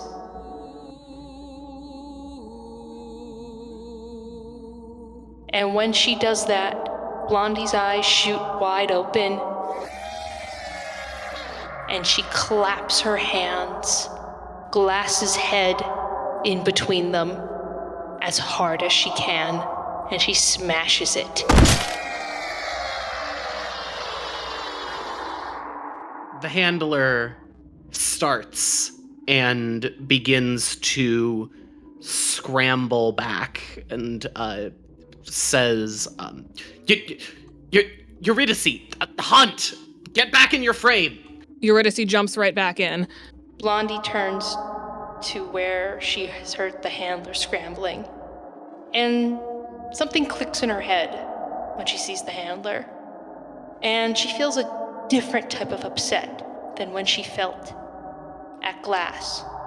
She looks at the handler, and she feels disgust, and she shoots over to the handler. Blondie, you grab hold of Colonel Williams easily. It's not hard. Eurydice barely has time to power up its frame. Peregrine is still seemingly frozen where its frame is docked. There's no resistance.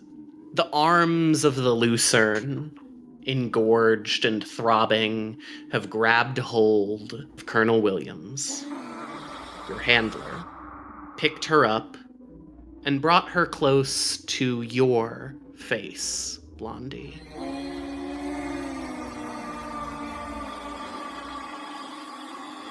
Your arms can reach out and touch her. What do you do? Colonel Williams is sputtering and says, Blondie, heal! And the fucking phrase tries to take root in your mind, but it just slides off like nothing. It's nothing. It's always been nothing, these silly, stupid mind tricks that Colonel Williams plays. It's so easy to ignore now. Before Blondie does an all-out assault on Colonel Williams, her mouth opens, and I like to think that there's the song, but there's also some words only Colonel Williams can hear. Good girl, and Blondie rips her throat out.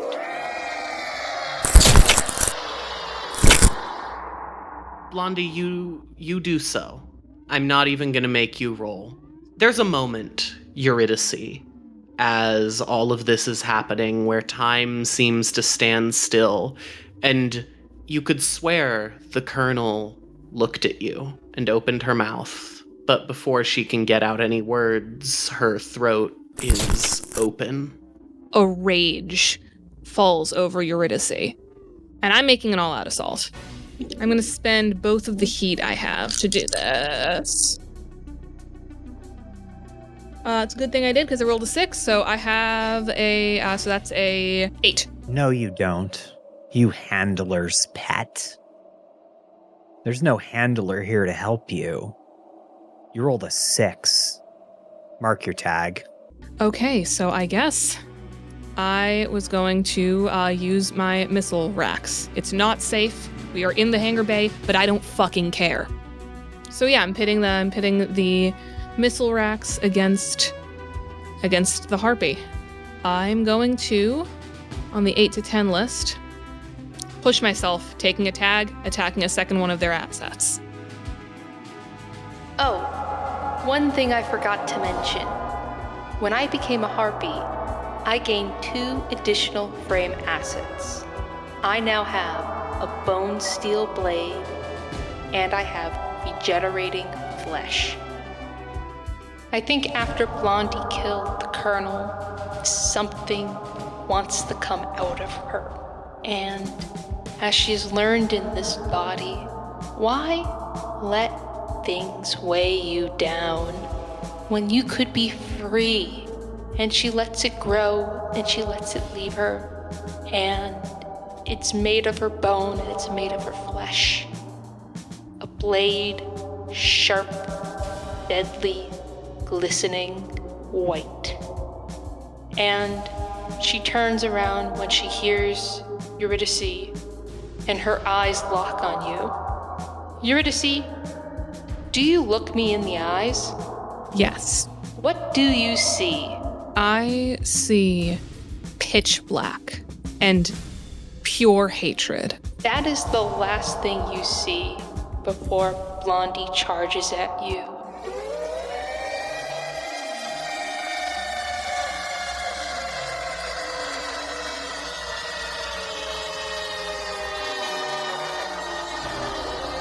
Blade heading straight for your fake heart. I take it this is you damaging my organ reconstructions. I am. As Eurydice releases her missiles, she targets your bone thing, taking the tag ballistic. And she also, for the below choice, the 11+ choice, she is going to mark the identity dangerous. As Blondie charges, Eurydice fires the missile, shatters the bone steel blade, one of the pieces of shrapnel directly entering her chest. Eurydice goes on the comms. Peregrine, what the fuck are you doing? Where are you? There is no response. Peregrine, snap the fuck out of it! There is no response. I go to do an all-out assault. I rolled a 5. The 2 options I'm going to pick. From the above, I protect my asset from damage. In this case, the regenerating flesh. From the below, I mark an identity. And from the above again, for my other option I can pick, I choose I can expose a weakness, opening up their core. In this case, I would like my sword to pierce open Eurydice in a way where her body is directly exposed to an all-out attack. The way I see this going down is that I rip out my sword that I had stabbed into your organs, and it's damaged. Parts of it are falling off, but I can still use it.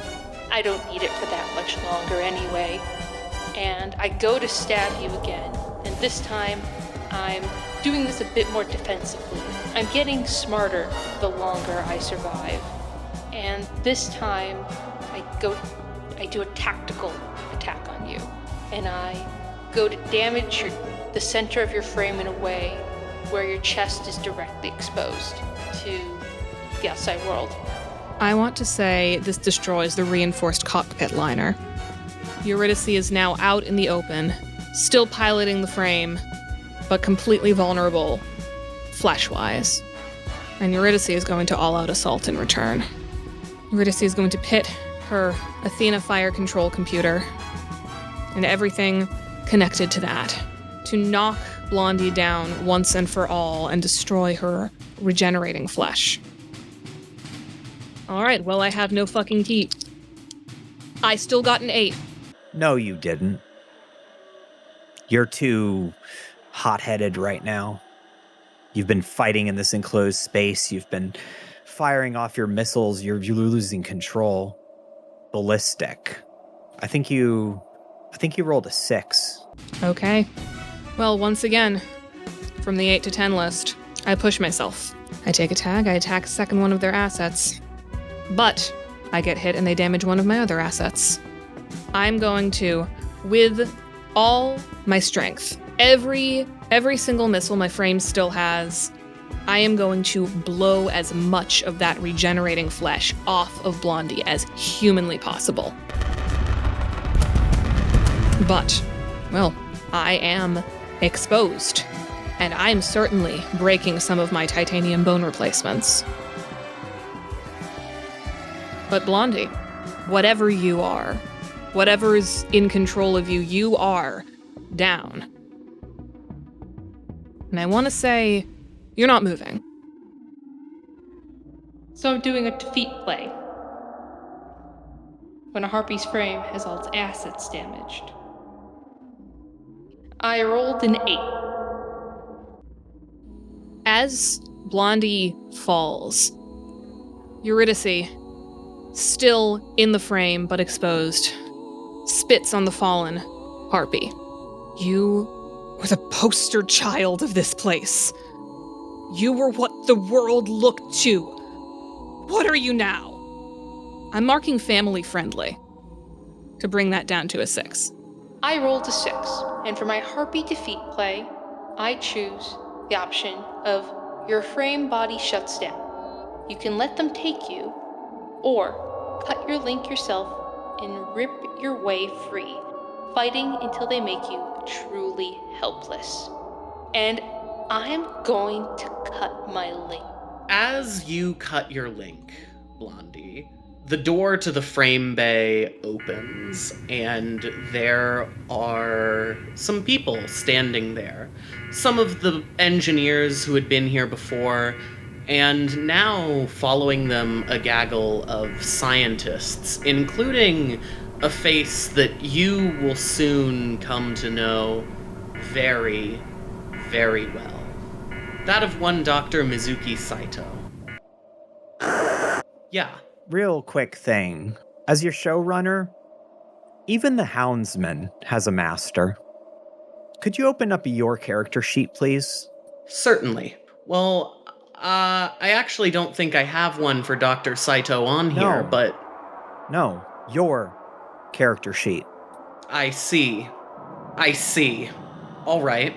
I have my character sheet open. If you'd like to make a play to disobey orders, I would love to. please roll. Well, that is a 6. You know what? Just for fun, this has been really interesting the way things shook out, but it isn't how things happened. So I want you to mark the bound by continuity tag and take -2 to that roll. Okay. See, there was no fight in the frame bay. Yes, the handler was killed brutally, and Glass died. Maybe not the way they said. But everything after that, Eurydice, you're standing there and you're watching as Handler Williams has her throat torn out by Blondie, whatever this thing is, torn out with its bare hands, its teeth, visceral, almost human. What are you going to do right now?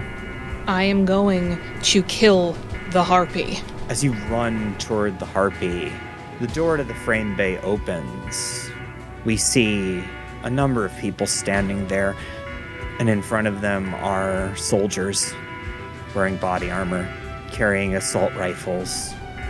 Blondie, whatever you are, how does it feel tearing into the handler with your bare hands? It feels awfully amazing. That feeling stays on your lips, on your tongue. It tingles, and then it burns as the first hollow point round strikes you, and then another, and another. 700 rounds per minute, hot lead peppering you, and you can feel yourself slipping away, that ethereal sense of freedom dwindling in the distance as the world grows dark around you.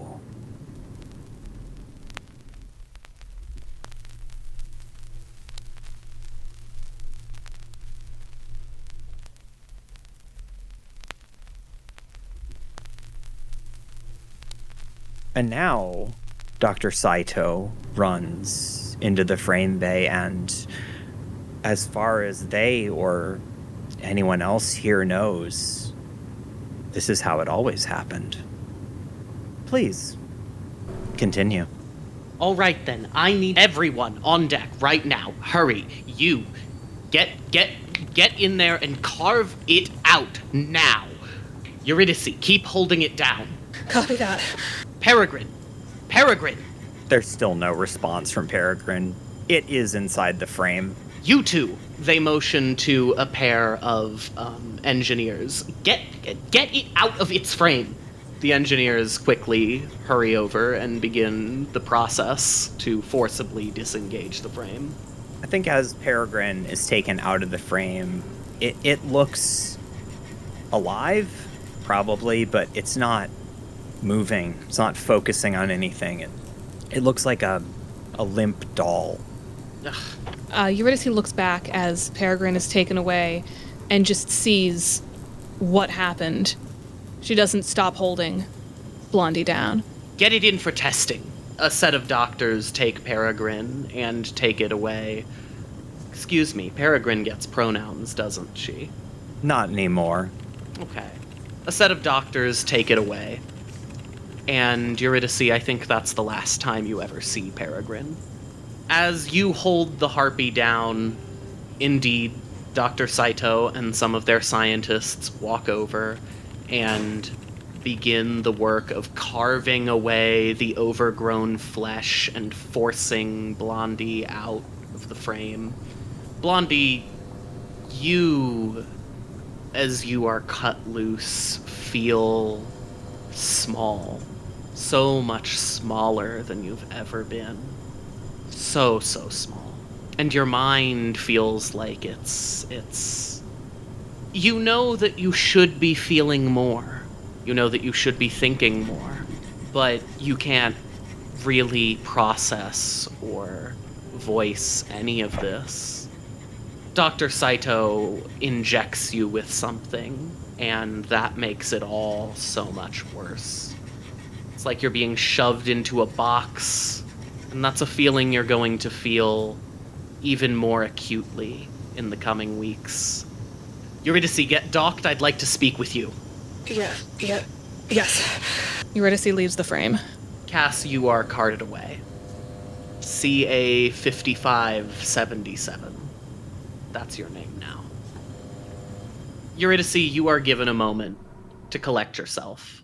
And then Dr. Saito sits you down in a lab room and has a notebook open in front of them. Pilot, as I'm sure you are well aware, everything here is being classified as top secret. Of course. You are the last surviving member of your cadre. Well, Peregrine is alive, technically speaking. What happened to it? It's not going to Pilot ever again. Where is it? Can I talk to it? You wouldn't be able to speak to it anyway, even if you tried. Its mind is gone now. There's nothing left. I don't understand what happened. It was so sudden. We were all just there one moment and gone the next. I'm terribly sorry for your loss. Now, I have some very important questions I need you to answer.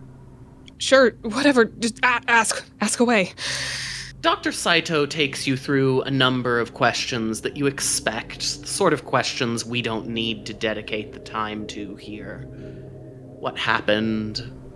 What was it like? They get very detailed about the transformation that occurred.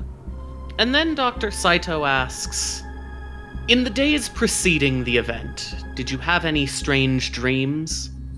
And Eurydice, you did. What did the dream entail? You tell me. I guess. It's been years since I've had a dream set outside the compound. But this one was set in the stars? Yes. Tell me more. The stars. Were you in your frame? I was swimming through space. I don't know, it's like one of those dreams where you start running and you can fly, but there was nowhere to run from. Was anyone there with you? Was Blondie there with you? I don't... And then a flash of the void that Eurydice saw in Blondie's eyes. Yeah, I think she was. I believe you're right as well. Good. Thank you for your time. And that's it? I just gotta go back and pilot as normal? Your frame sustained substantial damage. Major Atali will be back soon. A new CO will be assigned. Great. You will likely receive a new frame as well. Fucking great. You'll be the root of a strong new 92nd Cadre. Sure. Fucking whatever. Excellent work today, Pilot. And Dr. Saito leaves. I think Eurydice just sits, staring at the wall.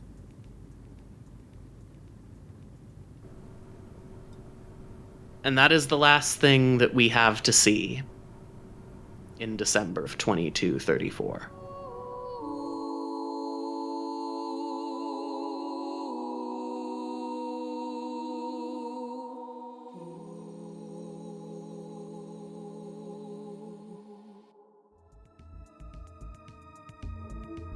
Thank you for listening to Zero Angels. In this episode, Colonel Williams was played by Blondie and Irish were played by Chrissy Sylvia. Eurydice and Glass were played by Anna Marcus. Peregrine and Pinup were played by Jonaya Riley. The music for this episode was composed by Anna Marcus. This episode was edited by Jonaya Riley and produced by Bad Rep Productions. You can support us on Patreon at patreon.com/badrep and join our online community at discord.badrep.productions. Zero Angels is part of the Bard Rock Network. You can check out the rest of their shows at bardrockcafe.com. The camera fades back in, and we see the same shot that we were lingering on before of the medical bay, but Eurydice isn't there. Nobody is there. The room is dark. We see the camera cut to a few other rooms. All of them are dark, or they only have emergency lighting on. And a title card appears at the bottom. February 5th, 2235. Finally, the camera switches to the frame bay. It is once again clean. The blood of Handler Williams long since washed away. And we hear in the distance a news broadcast over someone's radio. Unrest today in New Vancouver as a series of riots broke out across the city in response to a pirate broadcast from the American Liberation Movement. The ALM has spread unsubstantiated claims of a Gorgon sighted in geosynchronous orbit over the Northwestern Territory. While the Foundation for Human Continuity had no immediate response, I'm here today with Armed Services Major Aiden Adler, commander of the UFAS Northwestern Regional Guard. Thanks for having me As we see the shot linger, we hear the broadcast continue to play as the reporter interviews the major. UFAS is working hard to provide aid to the citizens. They're talking about the unrest in the city. I'm sure that'll be a They're talking about the American Liberation Movement, a rebel group that's active in the North American constituent state. I can say right off, that's pure fiction.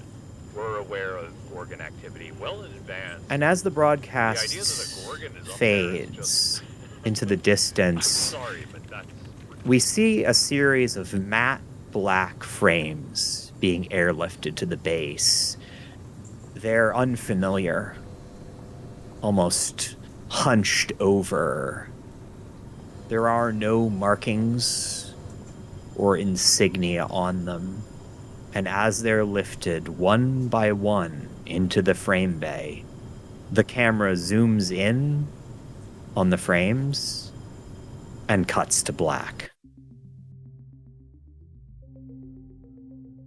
Huge thanks to our patrons: KK, Foxgirl Games, Saturn Nieves, Veer, Melanie Archer, Marty Bulmer, Paul Kinter, Carl Rigney, Scarlett, Arginine the First, Patrick McCullough, Cassie the Star Bitch, Softy, Worker Bee 2871, Rosie Common, Elijah Shaw, Lady Elizabeth, Ice Crit, Kathleen Halperin, John Fulmer, Cece, Queen of all Dreadboys, Maeve Flynn, Smarty, Jane Brown, Alexandra, and Aceraf.